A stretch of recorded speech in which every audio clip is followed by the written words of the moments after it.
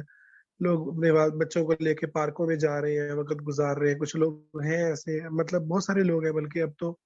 لیکن اگر آپ ماضی میں چلے جائیں تو ایسا کوئی سین ہی نہیں تھا. آپ کی جتنی خوشیاں ہیں وہ شاید آپ کی اکیلے ہیں، یا گھر سے چوری نکل کے ہیں، یا دوستوں کے ساتھ ہیں.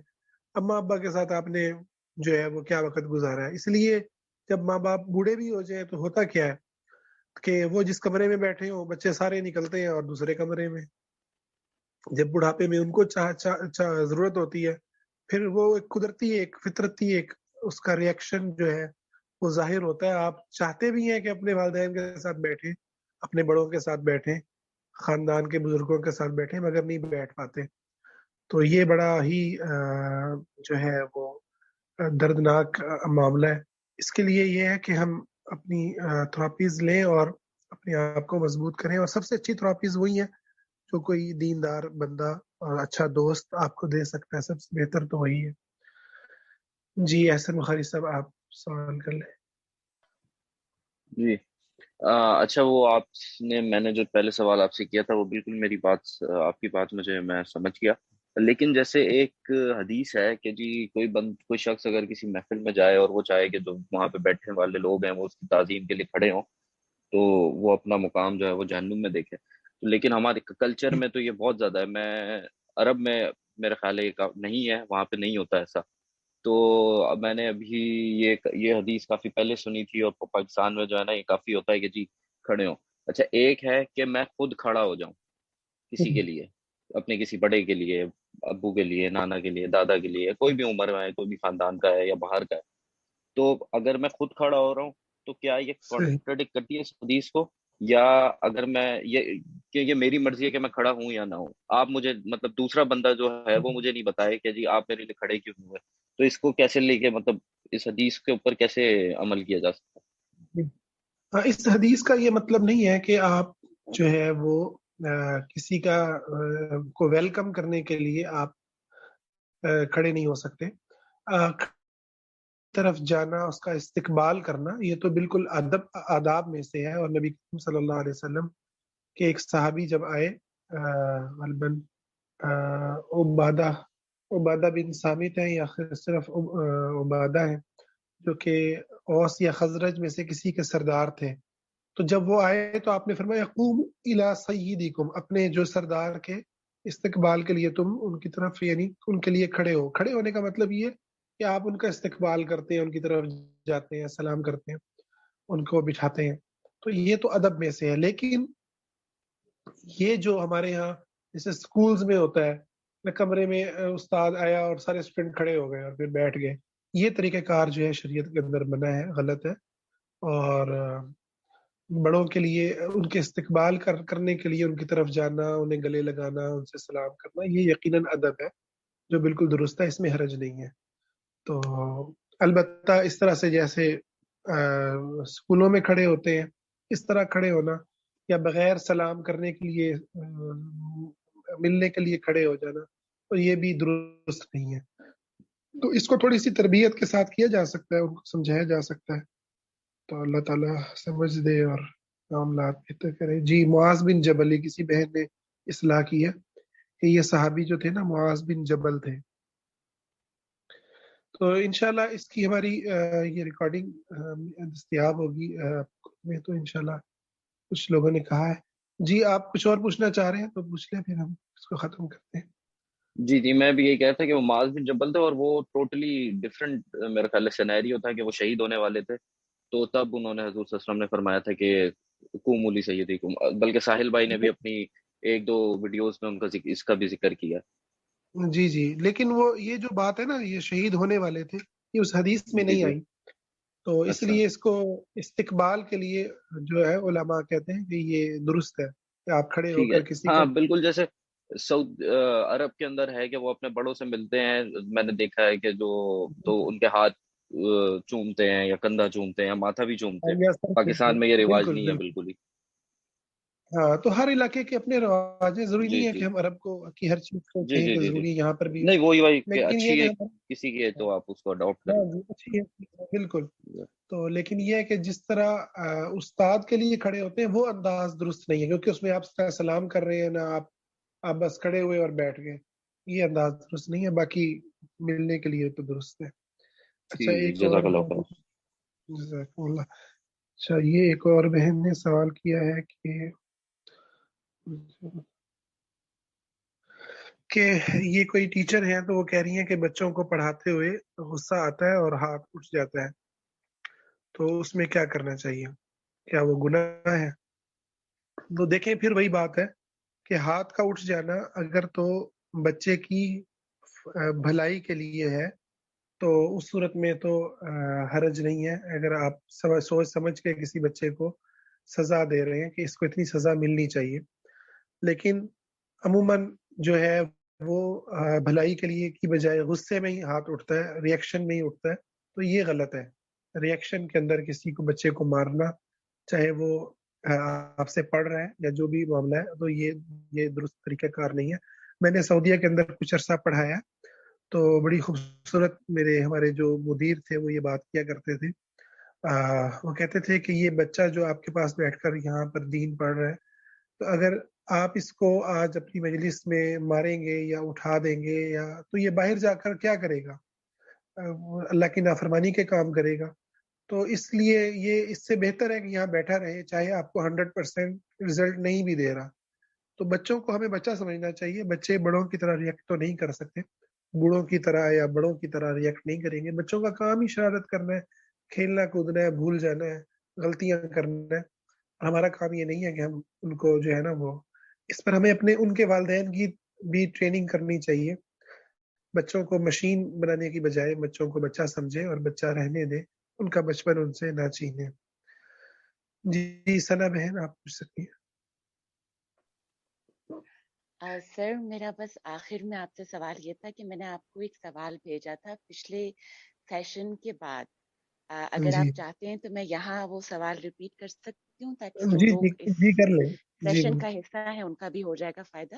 میرا سوال جی یہ تھا کہ پچھلے سیشن میں چونکہ ہم نے توحید کے حوالے سے بات کی تھی آپ نے، اور آپ نے کہا تھا کہ کچھ لوگ اپنے زبان سے توحید کی نفی کرتے ہیں، کچھ اپنے اعمال سے کرتے ہیں.